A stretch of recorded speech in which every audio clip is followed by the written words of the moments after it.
Hey guys, have a informational video for you here on how to do the nitrogen washout test on the VMax, specifically when you can't get someone into the box to do plasmography. So to start out here, we're on the main screen. We're going to go to pulmonary function,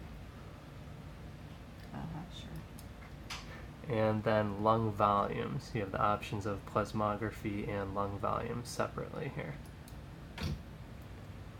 Alright, so when you get in here, you want to make sure that your bore tubing is connected up to your mouthpiece here. That's where your oxygen is going to come through. Now, to start out, we have one in here already. To start out here, you're going to have the patient start with normal tidal breathing, and then a slow vital capacity, and then going back to tidal breathing for the rest of the test.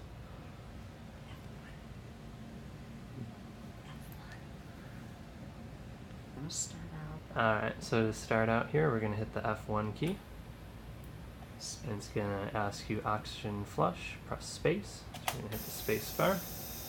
That's going to clear out the tubing there. Get it all prepped.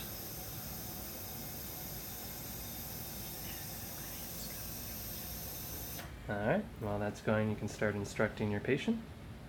Okay, you will start out with easy breathing. After several breaths, I will have you empty all the air out of your lungs. When I see you're empty, then I will want you to pull in as deep a breath as you can, and then I'll tell you to return to normal breathing. You will just do normal breathing then for the remainder of the test.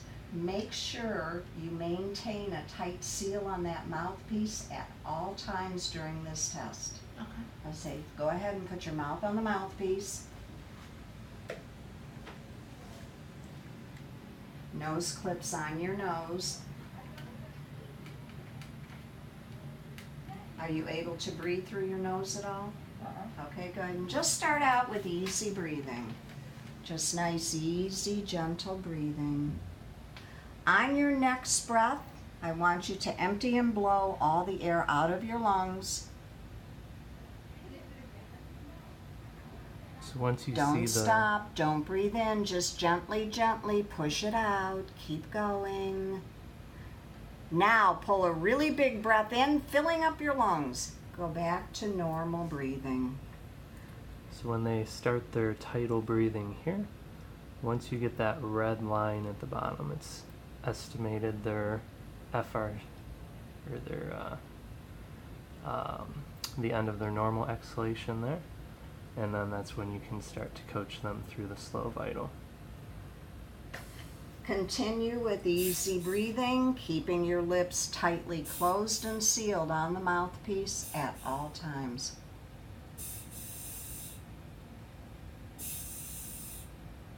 So now we're starting to wash out the nitrogen. And the N2 up there, you'll see that dropping with the FRC rising.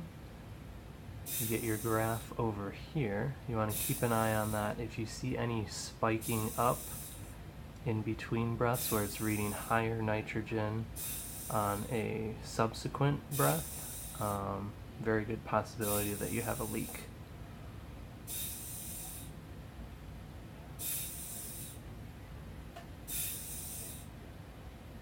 Just continue easy breathing. You're doing a great job.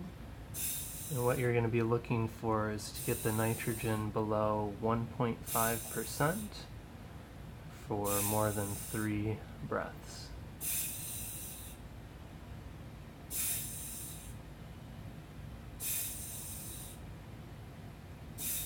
You're doing good.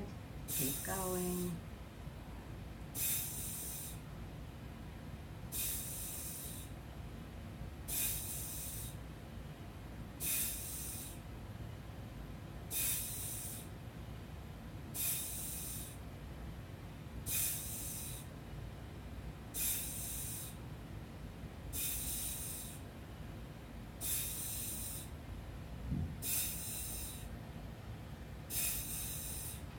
You're almost done.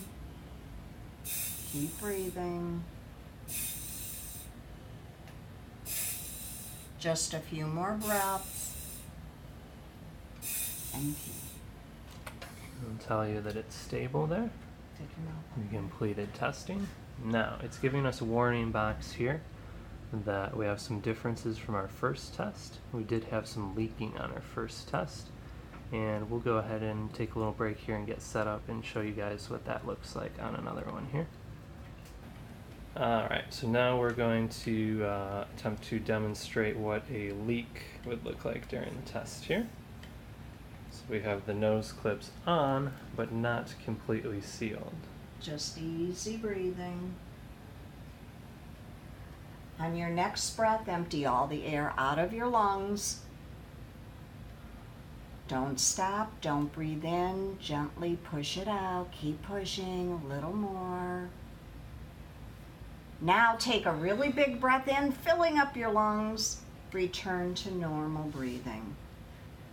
Again, you're just going to do normal breathing for the remainder of the test.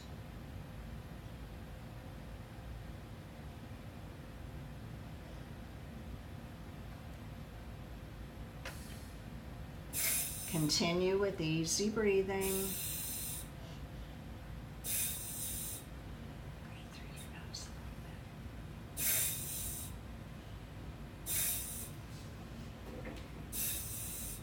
bit. Alright, so you can see that spike up there where it's reading more nitrogen than on the previous tests. And then down at the bottom here you'll get a prompt, possible leak detected. We're not going to go through the entire test. Alright, so doing another leak one here. First one we had the nose clips on loosely. This one we don't have a tight seal on the mouthpiece. Not yet. Not yet. I'm going to get a few more in. So looking okay, but a lot of times you'll get a tight seal at the beginning, and if your patient's not quite on there as they get fatigued further on in the test, you'll start seeing a little bit of a leak, and there's a big leak there.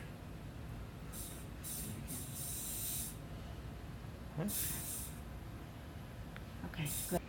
Alright, so anytime you see a real big spike on there, you want to go ahead and probably just abandon that test. You're not going to get good results from it. The other thing I wanted to point out was the wash-in time. Now it'll add that up as you're going. When you get to the end, between tests you want to wait double your wash-in time to clear their lungs back out from the testing before you begin testing again. Alright, one more thing with the leaks. If you have just a very small leak where you're not sure if it's affecting it, if you do get the yellow prompt at the bottom where it's telling you possible leak detected, but you are going to go ahead with testing, you're going to go solely off the N2 to decide when to end your test. It's not going to give you the green prompt at the end that you're done testing. You're going to just solely look at the N2 below 1.5% for 3 consecutive breaths. And when you're done testing, I forgot to throw in there is the end key that will both pop up on the screen, or you can use the keyboard that will end your current test.